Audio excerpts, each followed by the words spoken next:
Hello everybody, this is Plywood Cow coming at you with another world record speedrun, this time Space Jam: A New Legacy, the game, on Xbox Series X, any percent original. Yes folks, there is a Space Jam game on Xbox, and I think maybe you can get this on PC, and it is completely free. And this is going to be a speedrun of it. This is a beat 'em up or brawler, depending on what you want to call it. And the goal of the game is to collect some floppy disks so we can defeat Rhythm, I guess, and get out of this virtual cyberspace nightmare. And we are not going to be playing as LeBron James, even though LeBron James is a funny meme in this game that you get to play a brawler as LeBron James. Bugs is going to be faster than LeBron, and that's because Bugs Bunny leads the Toon Squad. So because Bugs is the furthest to the right and you're always going right, you're going to save some marginal time on certain levels like this one where you're closer to the door, closer to where you need to go. So that AoE attack, that spin, does damage to yourself, but it's a really good AoE attack.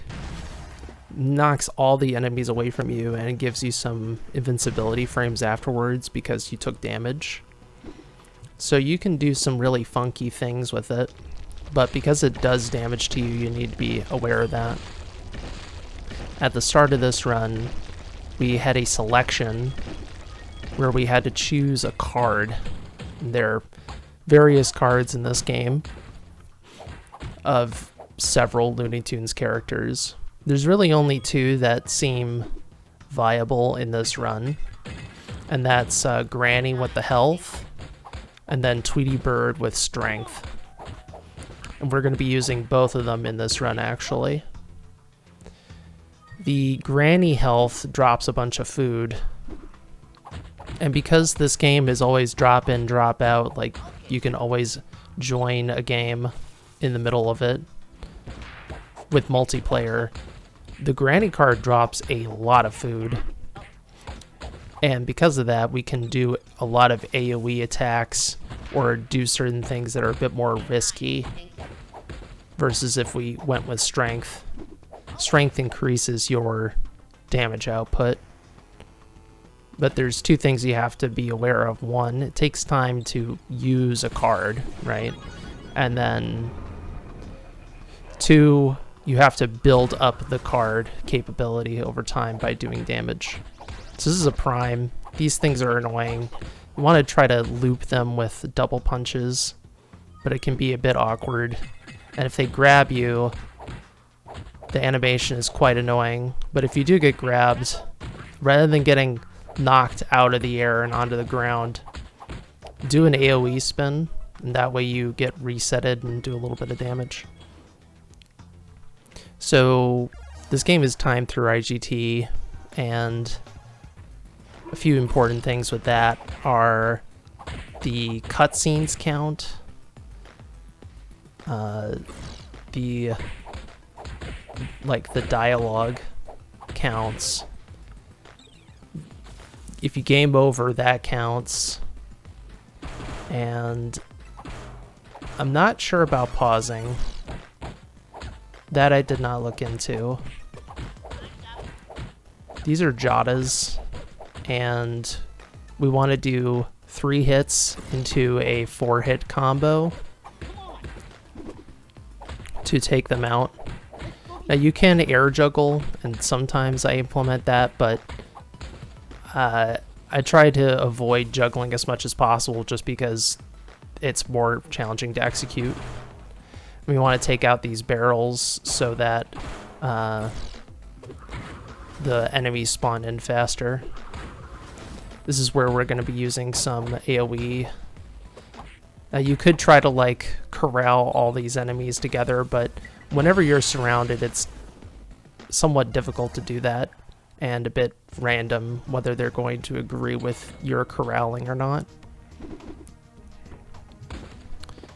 One of the things that is a bit annoying about this game is there's only 2 buttons, and the reason why that's annoying is that the air kick is A then X, so you jump and then you use the attack button.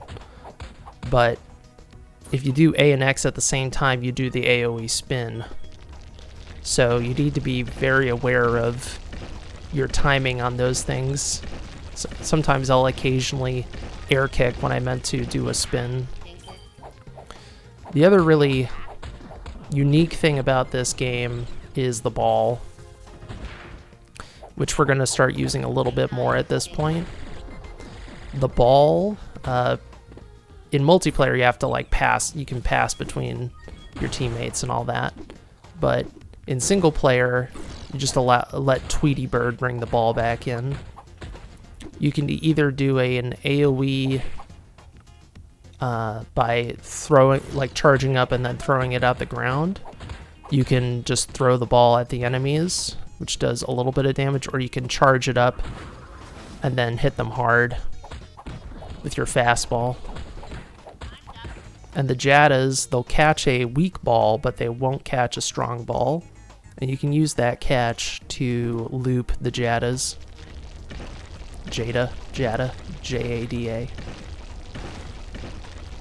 Wait out these rocks. And sometimes they drop randomly, so in that situation the Jadda got hit by it, which just slows this whole thing down, but it's no big deal. The frogs you can just hit while they're in the air, or dive kick or slide kick. It's a running attack. And the buckets are probably the most annoying enemy in the game because their hitbox is really small. So the AoE attack is very helpful for that.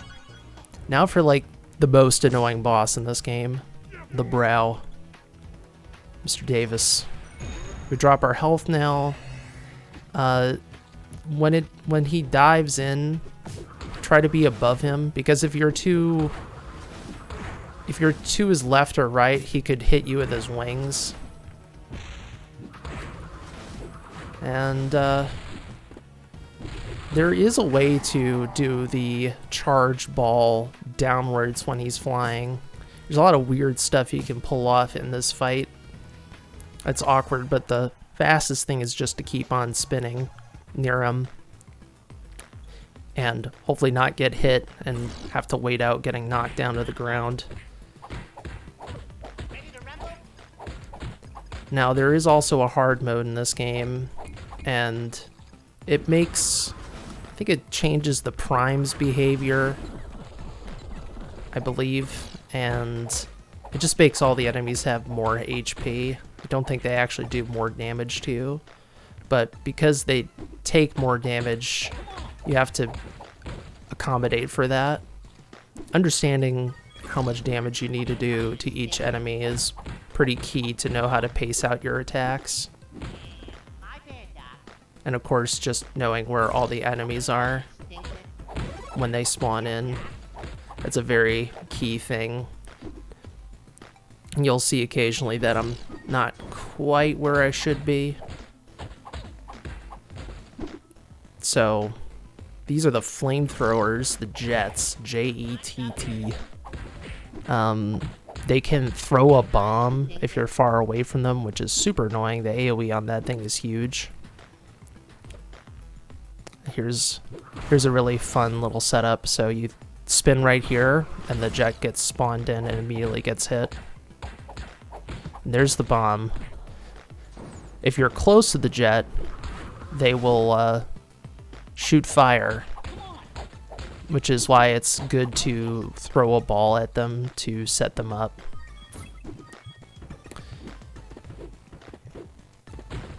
Those mines, you need to either run into them or throw your ball at them diagonally, because if you don't, the enemies don't actually activate them, but you do. And they can just really get in the way on some of these fights. So jets are probably always your priority whenever they spawn in,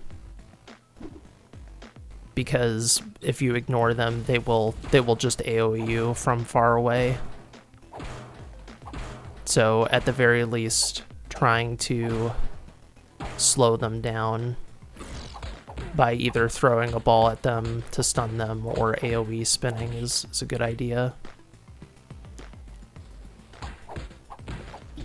One of the things that I try to do to some success sometimes is turn back and forth to keep both sides occupied if I can't keep them all on one side. Here's White Mamba. We want to, again, just spin to win. Coming in there like Juggernaut, spin to win. Now, I don't need to have full HP coming out of this fight because there's food at the start of the next level. There's always food after each of the bosses, so you don't need to have maxed out food. This is the hardest level, in my opinion, which is not surprising. This is the last level before the final boss. We break the dino to get some food. You could also break the egg for food if you need to, but it's somewhat out of the way unless you like slide over there to the left side. The other cool thing about the ball is that if you time it right, you can actually hit enemies while it's dribbling or bouncing on the ground, and then you can combo like that as well. If you hold B, you can recall the ball if it's on the ground fully, which is very key, on the ground fully. So if it's still bouncing or an enemy causes it to bounce, you're not going to be able to fully recall it. There's a lot of interesting tech you can do with the ball because it functions kind of like a, I don't know, like a soccer ball or something. Granted, you don't usually kick the ball, you punch it. Have you ever punched a basketball? It's not exactly the best thing in the world. I mean, if it's really inflated, it's not too bad, but... So again, with a quad, I'm just gonna use this AoE spin. Yes, like, we could try to corral them all together, but the thing you really just don't want is to get hit in the back. So here's a little mistake. I should have been charging this as I was approaching. That way I wouldn't have to do it while I'm on the pillar. I do that to take out the mines and then hit the jet. Again, we just always want to address the jet as soon as possible. Get off me. Now we got our tubes. Again, just do your best to take them all out at once. Sometimes I'll interrupt my combo because I don't want to knock an enemy up in the air that I can't take out with that, if I can help it. Again, it really depends on the screen, because sometimes you could just do that and then focus on some other enemies. So this is a screen where having health is really helpful, because I'm just going to keep on spinning. Once again, spin to win. If you need to take out the enemies that spawn on the ground, not the enemies that spawn from the elevator. They're just there to prolong this, so it really is kind of a race to try to take out all the ground enemies. And rather than trying to corral them or taking them out one by one, just spin. And the perk is, if you do this right, then you can death abuse here. And that's really what you should do. I totally screwed up this ending. By death abusing here, you can have strength for the final boss. And you will probably be at no HP if you play the elevator sequence correctly. Now this is the final, one of the final fights. prime, double prime. This is so annoying, and I didn't do this quite well. You're trying to chain them both if you can, but it can be really tedious. I'm not very good at it. This is really where my mistakes are, is right at the end of the run. If you plan your health correctly and don't make the mistake of maintaining health here like I did, you could walk into the final boss with strength. I've not tried to see if you could use strength at the start of the boss and then get it again on the third phase. Maybe it's possible, I don't know if you can do enough damage to get there. If you're going to do it anywhere, you're going to do it on the third phase though. So yeah, this is a random fight. What Algae chooses to do here is not set, but there's two attacks we want, which is the double hand. Throw your ball across the way so you can get two combos in. And then there's the single hand swipe, and you want to throw your charge ball and then do a jump kick if the hand slides away. And then we have 3 set fights that we need to do. The first one's pretty easy. No big deal. Now, one thing about those tubes is you want to be to the side of them. If you're standing where the tube spawns, you'll throw the ball and it's gonna miss. So don't do that. And there, it was just way too fast for me to actually do anything about the hand swipe. That's why maintaining holding your ball is so helpful in this fight. Once again, just gonna use AoE to hit them all at once. The bombs are just really annoying, and again, it's very difficult to hit the little robot. I think they made the hitbox on that one a little too restrictive, in my opinion.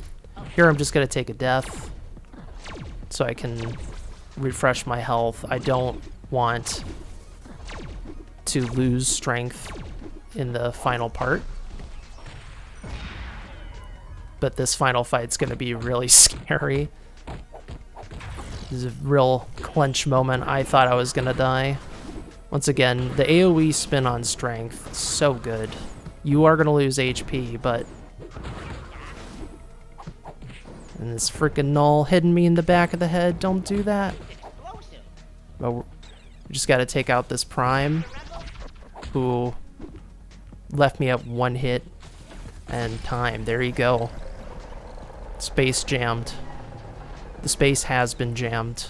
The world record has been achieved. Amazing. I think a sub 17 is possible with a really, really good run. I think that could be done. Big shout outs to Hardcore Gaming 101 for informing me that this game exists. Shout outs to Polo King DX for their hard mode run on GDQ, which taught me some things. It is completely free, so if you want to try this game out and you have an Xbox One, an Xbox Series, or maybe PC, I've not tried PC, see if it can be played on the Xbox app. Give it a shot, it's a fun little game. Thank you all for watching, and I hope you have a wonderful day. Take care.